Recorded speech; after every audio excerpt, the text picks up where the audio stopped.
Hey everybody, welcome to Money's No Object. I'm your host, Dylan Howell. This is episode number 187 of our YouTube channel and podcast, and I cannot be more excited to continue sharing with you guys personal finance topics that I think can be useful for you in your long-term financial journey. Today we are going to be talking about stocks and stock ownership and why exactly stock ownership means what it does. What we mean when we say that you own a portion of a company, and then just some basic misconceptions about ownership of stocks that people may think are true but are not actually true. But I think it's important to have an understanding of exactly what you own and exactly what it means for you to own shares of stock as you go through picking your investments and just understanding what you're invested in. That's one of the things I talked about yesterday is you must understand what you're invested in, and I hope to help you to do that a little bit better in today's episode. But before we get started, if you could go down below, hit the big red subscribe button, like this video, leave me any feedback in the comments down below, and I'll be sure to respond to anything you leave down there. If you're listening on Apple or Spotify podcast, and be sure to subscribe and leave me a review on either one of those platforms.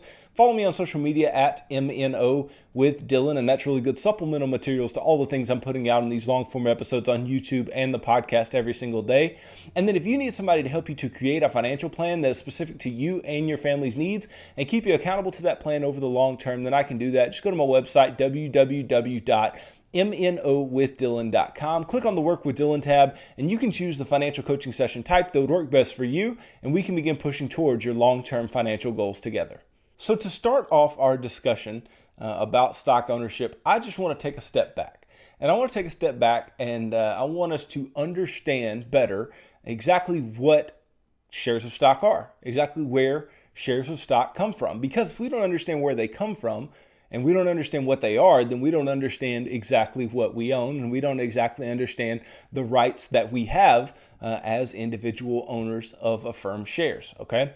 So what happens is there are companies, right? We know of some of the major companies in the United States and elsewhere, but I'm just going to use, for this example, let's say Amazon, okay? Well, Amazon at some point in time said it would be beneficial for us to sell some ownership of the company, of Amazon, to the public. And in return, we receive cash, right? That we get paid some cash for selling that ownership. And then the public gets to keep and trade that ownership. And so they do what's called an initial public offering. That's the most common type of way that a firm will go about issuing shares of stock into the public. And this IPO, this initial public offering, allows them to sell whatever portion of their ownership that they want to the public and receive cash in return, receive money in return. And so that's what happens. A company will sell shares into the public, and then once they do that, then you and I can go and we can purchase those shares, and we can purchase pieces of that company, because what they do is they take whatever the market value of that company is, the understood value of that company, and they dice it up into however many shares they decide to dice it up into, and then they make the determination from there as to how many of those shares are going to get sold into the market, how many of those shares are going to get kept by some of the original owners. But when this occurs, right, this is occurring for the benefit of the company. The company is doing this in order to raise money.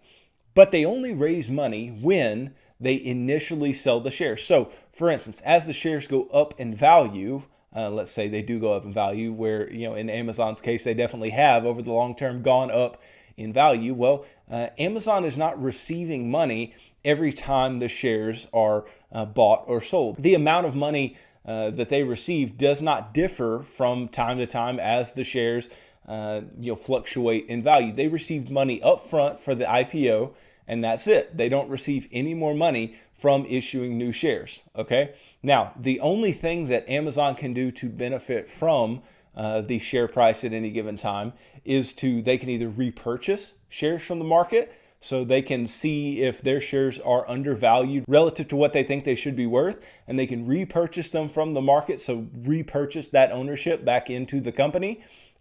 Or they can go about looking and seeing, okay, is the stock overvalued? And if they need to raise money and the stock is overvalued, well, they may do what's called an SEO, not an IPO, but an SEO, a seasoned equity offering, to where they are issuing new shares into the market. But this is called seasoned equity because this equity that is being issued into the market has already had shares in the market. So the IPO has already occurred. They've already had shares in the market. So as they issue these new shares, these are seasoned shares. They are new shares to the market, but they are shares of a company who has already had shares outstanding. And they can raise money again by doing an SEO in that way. But otherwise, they do not benefit from the stock price at any given time. They only make money up front on either an IPO or an SEO. And so what is happening here? What is going on? Well, what's going on is that the company is giving up ownership. Well, who are they giving up ownership to? They're giving up ownership to whoever purchases the shares. So as individuals buy and sell shares of stock, right? If you are buying a share of stock, what you are doing is you are purchasing ownership of a company, a portion of the ownership of a company, right? Based on however many shares you purchased, right, proportional to the total amount of shares outstanding, you are buying some proportion of that company's ownership, okay? So you are very literally an owner of a company like Amazon if you purchase Amazon stock. You actually have some rights as an owner in that place. And if you were to sell a share of stock or several shares of stock, you would be selling off ownership in particular companies. And so this is how we get our returns as shareholders. As shareholders, we get returns because the owners of a firm, right? If you ran a small business and you owned that small business, where do your returns come from? Where does your money come from? It comes from the bottom line of that company, the cash flow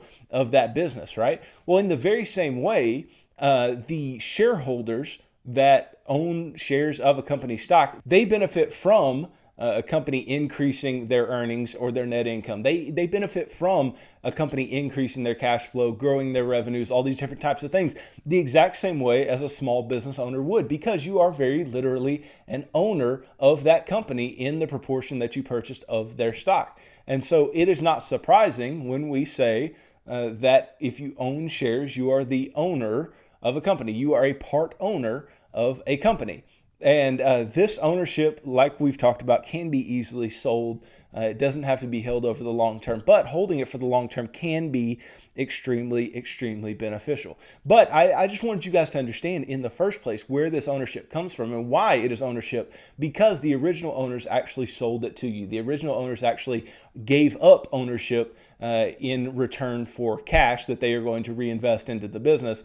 And then we as shareholders, we take on this ownership and we can determine whether we want to hold on to the ownership or sell it to somebody else in the secondary market is what they call it. The primary market is where the IPO is sold to the public, but then once it is sold to the public, everything is in the secondary market where it's buyers and sellers of an individual stock that they are just swapping the shares, and the company gets nothing in that secondary market. So a lot of people don't really understand what this ownership entails, what it entails to own a share of stock. So for large companies such as like Apple and ExxonMobil, one share is merely a drop in the bucket, right? One share of Amazon stock or Apple stock or Exxon stock is not a lot of ownership in that company. Because for instance, you look at Apple stock. Apple stock's trading in the mid 100s as far as price per share. Well, how much is Apple worth in market value? Well, over $2 trillion. And so if you own, let's say, $500 worth of Apple, you don't own much of Apple at all, right? You just own a few shares of Apple, but that does not mean that you own any significant proportion. You don't own any significant percentage. So even though you can benefit from the increase in the stock price and any dividends that they may pay to you, you don't own a large amount of their shares. So even if you owned $1 million worth of shares in something like Apple or Exxon, you would still be a small potato. You would still be on the short end of having a lot of equity in order to make changes within the company. So what does this mean? Let's take a look at 3 of the biggest misconceptions that people have about being a shareholder and what it means to be an owner of a company. So misconception number 1 is that in being a shareholder, you are the boss. So first of all, you're better off not thinking that you can bring your share certificates into the corporate headquarters to boss people around and demand a corner office. As the owner of the stock, you've placed your faith in the company's management and how it handles situations. If you're not happy with the management, you can always sell your stock. But if you are happy, you should hold on to the stock and hope for a good return. And furthermore, next time you're pondering whether you are the only person worried about a company's stock price, you should remember that many of the senior company executives probably own as many, if not more, shares than you do. Okay, so you have to keep in mind that you are not the only owner, and you are not the person that is going to come in and just call the shots for a company, especially a large company. So just being a shareholder, yes, you can still have some say, but you do not have say as far as the day-to-day operations of the firm and who works there and who doesn't, and who makes the decisions and who doesn't. Now, this being said, as a common shareholder, you do get voting rights for a company. So you can vote on new directors. You can vote on who does have a say to make changes within a company. You can have say in that way. But you and all the millions of others that own the shares of a company like Apple are going to have to come to some consensus, right? You're going to have to come to some majority rules decision to where you determine who is going to be the leadership of a particular company like Apple. So it isn't a guarantee that a company's stock will do well, but it is a way for companies to give their executives an incentive to maintain or increase the stock's price. Insider ownership is a double-edged sword, though, because executives may get involved in some funny business to artificially increase the stock price and then quickly sell out of their personal holdings for a profit. We have seen this many, many times before, that they do what's called the pump and dump, right? They pump up a stock's price and then dump a bunch of the stock that they own because they can make money in doing so. But there are a lot of regulations around that for executives in publicly traded companies. Even though you can't directly manage the company with your stocks, you can vote for directors who can if your stock has voting rights, which most common stock shares do have voting rights. So these are the people who typically hire upper management, which hires lower management, which hires subordinate employees. Thus, an owner of common stock it does still get a bit of say in controlling the shape and direction of the company, even though this say doesn't mean direct control, and it doesn't mean that you have substantial say. It just means you have some say in what goes on within the company. Now, another misconception when it comes to owning individual shares of stock is that you get some discount on goods or services, right? You think because you are a part owner in the firm, you get some type of discount because you are an owner, right? Being an owner does not translate into discounts. Now, there are definitely some exceptions to this rule. Berkshire Hathaway, so the BRK.A ticker symbol, for example, has an annual gathering for its shareholders where they can buy goods at a discount from Berkshire Hathaway held companies. So typically, however, the only thing you get with ownership rights of a stock is the ability to participate in the company's profitability. So you get your returns from the company being profitable and growing its free cash flow over time and growing its earnings and growing its revenues. You can participate in that, but you don't get to participate in discounts very often. So why would it hurt for you to get a discount? Well, this answer can get a little complicated, but after some thought, you'd probably not want that discount. As a shareholder, what you want is you want a firm's revenues to be increasing. You want their earnings to be increasing. And if you were to give discounts to the owners, yes, those owners might show up and buy more stuff, but you may also find that it's only the owners coming and buying stuff, and you are losing money based on what you could be making off of the public, right? So even though an owner of stock may have saved on a purchase of the company's goods, he or she would lose on the investment in the company's stock. Thus, the discount isn't nearly as good as it initially sounds, because those discounts do compound and do have an impact on the firm's bottom line. And so you have to understand that just because you own shares doesn't mean that you, one, can come in and boss anybody around, and it, two, doesn't mean that you can come in and say, hey, I get this at a discount, or I get this for free, or get that for free just because I own shares of the company. That is just not the case. Those are two big misconceptions to owning shares of stock, and that's something that we need to make sure that we understand before we go into owning shares of stock. So you don't have the right to boss people around, and you can't just go in looking for discounts or sales or free stuff. Misconception number 3, though, is that You own the chair, the desk, the pens, the properties, all those types of things, okay? As an investor in a company, you own a portion of the company, no matter how small that portion is. However, this does not mean that you own the property of the company. So let's go back and think about this for just a minute. Quite often, companies will have loans to pay for property, plant, equipment, inventories, and other things that they need for operations. So let's say that a company received a loan from a local bank under certain conditions whereby the equipment and property are used as collateral. Okay, so for a large company, the loans come in many different forms, such as through a bank, from investors by means of different bond issues. In either case, the owners must pay back the debtors before they get any money back. So for both companies, the debtors, right, have the initial rights of the property, but they typically won't ask for their money back while the companies are profitable and they show the capacity to repay the money. And so as a shareholder, typically you do not own the property, the equipment, the specific means of production that there are, especially in the vast majority of situations where those means of production are purchased via debt, right? Because debt holders have first say.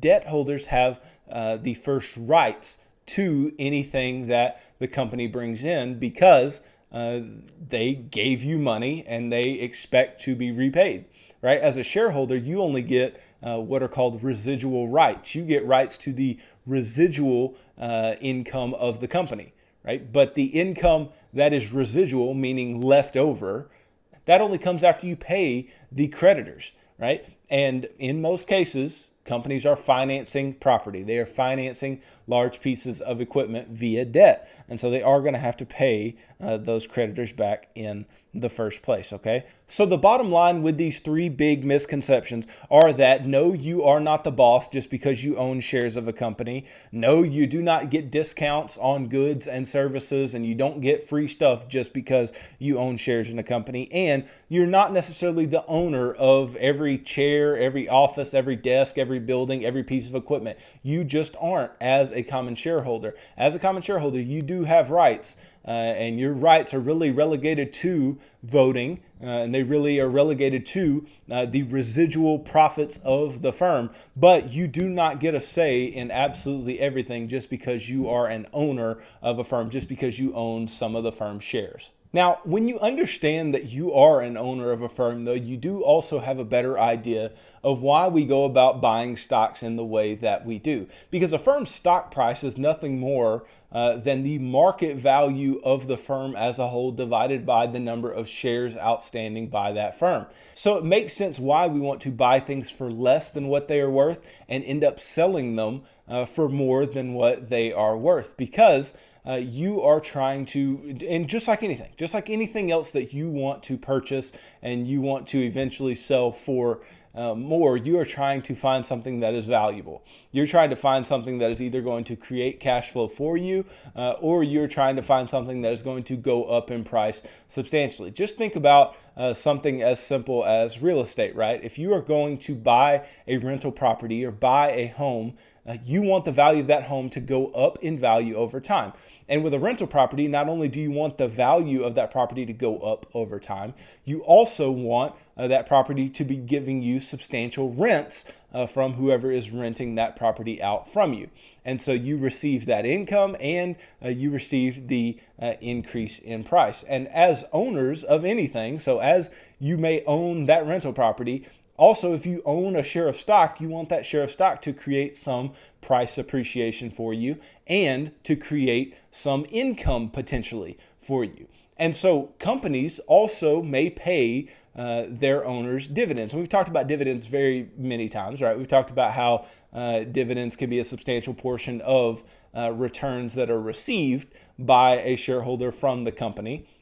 But we have to also understand that as owners of a company, right, we do not have a say as to whether or not that company pays dividends. The company's management makes the decisions as to whether or not they can allocate money for dividends or not. And so dividends are something that we may receive as owners, but we have no say on whether or not we receive that money. And so we can't just take money out of the company just because we are part owners. We can't just say, I want $1 per quarter forever as a dividend paid to me. No, the company dictates what dividend they want to pay, and they don't have to pay dividends. And it's not always necessary that a company pays a dividend, because a lot of companies reinvest into themselves and do not distribute any cash to shareholders, at least for a long time, until they do not find anything better to do with the cash that they have. Then they may pay some out in the way of dividends to shareholders. Apple is a great example there, because Apple went a long time without paying dividends, and then they decided to initiate a dividend once their cash flow was so strong that they wanted to appease their investors in some way. Okay, so we may have rights to dividends that the company initiates for us, but we have no say on whether or not we receive a dividend. And if you don't want to receive a dividend, then you may not buy a stock that has a dividend outstanding. Or if you do want to have a dividend, then you are going to need to find a stock that actually has a dividend that is going to pay shareholders, right? A lot of this comes down to stock selection and understanding what the business is that you are investing in. Just because you invest in a business does not mean you have the right to say how they provide return to you, and or if they provide any return to you. Because just because you buy shares of stock doesn't mean that those shares are necessarily going to go up. And we've talked about with individual shares of stock, there's a lot of individual stock risk, okay? And ownership of anything, right? Having the ownership of any one particular company always comes with its risk, because if that company ceases to exist, or that company goes bankrupt, or that company is on hard times, well, so is your piece of the ownership, right? Your piece of the ownership becomes worth less and less as the company becomes worth less and less. You aren't guaranteed that the shares of the stock that you buy will continue to go up over the long term. Okay, now as a group, stocks have gone up over the long term and will likely continue to do so, but that does not mean that any particular stock that you purchase has to do so. It is going to be based on the fact that it is a piece of ownership, and it's going to derive its value from the residual values of the firm. Now, something that's very specific to stock ownership that is different from something like owning your own personal business where you are a sole proprietor is the fact that you have what's called limited liability. And limited liability, all that means is that you are only on the hook for the money that you put in to the investment. Okay, so if I invest $1,000 in a particular company, I can only lose the $1,000 that I put in. Now, I could gain however much. There's an infinite upside to any company, right? They can get as big as they can get. So you can benefit from that as a shareholder. But you can only lose what you put in.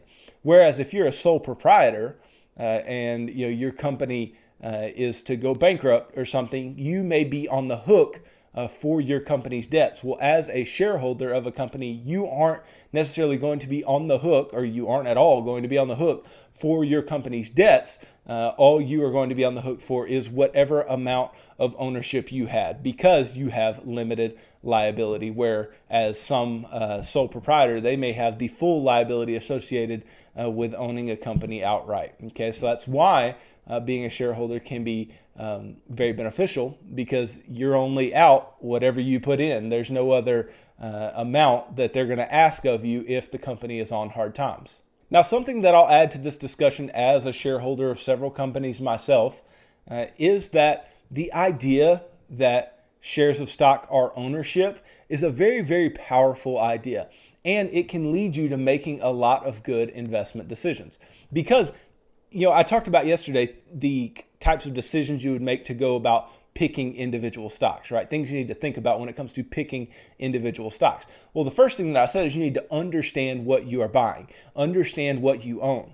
Well, if you like a certain product or a certain service or a certain company, and then the fundamentals bear it out, right? You can really take some really good ownership in knowing that you like what you own and you understand what you own, right? And you are far less likely to just sell that type of company or that type of stock on a whim, just based on the fact that, maybe there was a little blip and it went down a little bit and I want to sell. No, you are far more likely to hold on to that because you know that it's a good product or a good service or a good company or whatever drew you to it in the first place, right? There's a strong sense of ownership that, if you really think about it, if you really think about understanding what you own, knowing what you own, you're going to be far less likely to fall into the trap of day trading, or you fall into the trap of short-term investing. It's not investing, it is speculating, right? You won't be likely to fall into short-term speculating because you know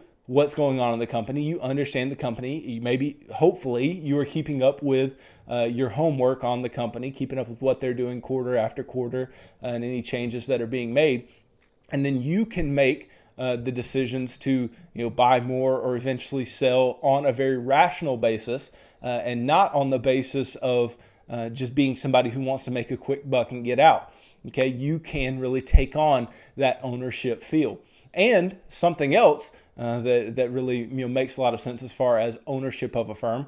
If you feel like an owner and you understand that you're an owner and you really like what a company is doing, then you're probably more apt to buy more and continuously buy more and really double down on your best decisions, on the best decisions that you make as far as stock picking. You can double down on those decisions because you're like, hey, I'm an owner of that company. I feel good about what that company's doing. I understand what they're doing, and I'm going to keep investing. And that can be very beneficial to you over the long term as well. And so ownership is very powerful, right? When we talk about taking ownership of our financial lives and taking responsibility for what we are doing in our financial lives, this is really no different, right? If you are purchasing shares of stock, then take responsibility for that company. Understand what that company is doing, right? Hold that company to the fire when it comes to the analysis that you do and the voting that you do as a shareholder, and don't just mail it in, right? Don't just say that, who really cares if they start going down, I'll just sell. Don't think about shares of stock as a speculator. Don't think of it as gambling. This is, especially if we are trying to do buy and hold long-term investing, which is how the substantial amount of money gets made in the market and how you should be trying to make money in the market because it is the only way that works over the long term, right? If we are doing buy and hold investing, then you need to find things that you like owning, things that you like being an owner of, and things that you take pride in owning, right? Things that, maybe align with your values, things that you use every day, things that are really, useful products and services. Take those things to heart, take those things to mind when you are trying to pick the stocks that you want to pick. But understand that being an owner, a lot of people take it for granted. A lot of people don't even understand that they're actually an owner when they purchase stocks. But being an owner can be a very powerful thing. And there are some things it doesn't mean, right? We talked about those basic misconceptions. But there's a lot of things that it does mean. And best of all, it means that you can participate in the positive outcomes of a particular company. Now, you could also participate in the negative outcomes, but we want to pick quality companies that we can participate in their upside over the long term. And hopefully that's what you're trying to do in your investment journey. And hopefully those are the type of companies that you are picking. But I want you to know that you can be an owner if you're not. And if you are already owning stocks, then treat them like you are an owner. Treat them like companies that you run. Be very critical of what they're doing. Really analyze them all the way through, and don't just throw them aside at the first sign of a little bit of negativity, and don't just buy it all up at the first sign of positivity. Make rational decisions based on the fact that you can be an owner, or maybe you already are an owner of this specific company, and that will serve you well over the long term as a shareholder, as somebody who is trying to make abnormal returns in the market over the long term. So thanks for watching this video. If you could go down below, hit the big red subscribe button, like this video, leave me any feedback in the comments down below, and I'll be sure to respond to anything you leave down there. If you're listening on Apple or Spotify podcasts, then be sure to subscribe and leave me a review on either one of those platforms. Follow me on social media at MNO with Dylan, and that's really good supplemental materials to all the things I'm putting out in these long form episodes on YouTube and the podcast every single day. And then if you need somebody to help you to create a financial plan that's specific to you and your family's needs and keep you accountable to that plan over the long term, then I can do that. Just go to my website, www.mnowithdylan.com. Click on the Work with Dylan tab, and you can choose the financial coaching session type that would work best for you, and we can begin pushing towards your long-term financial goals together. So tune in tomorrow as I talk about how you go about valuing a company that you want to invest in and determining some basis by which you would purchase a company when you consider their market value and their intrinsic value. So thanks for tuning into this episode of Money's No Object. I'm your host, Dylan Howell. God bless.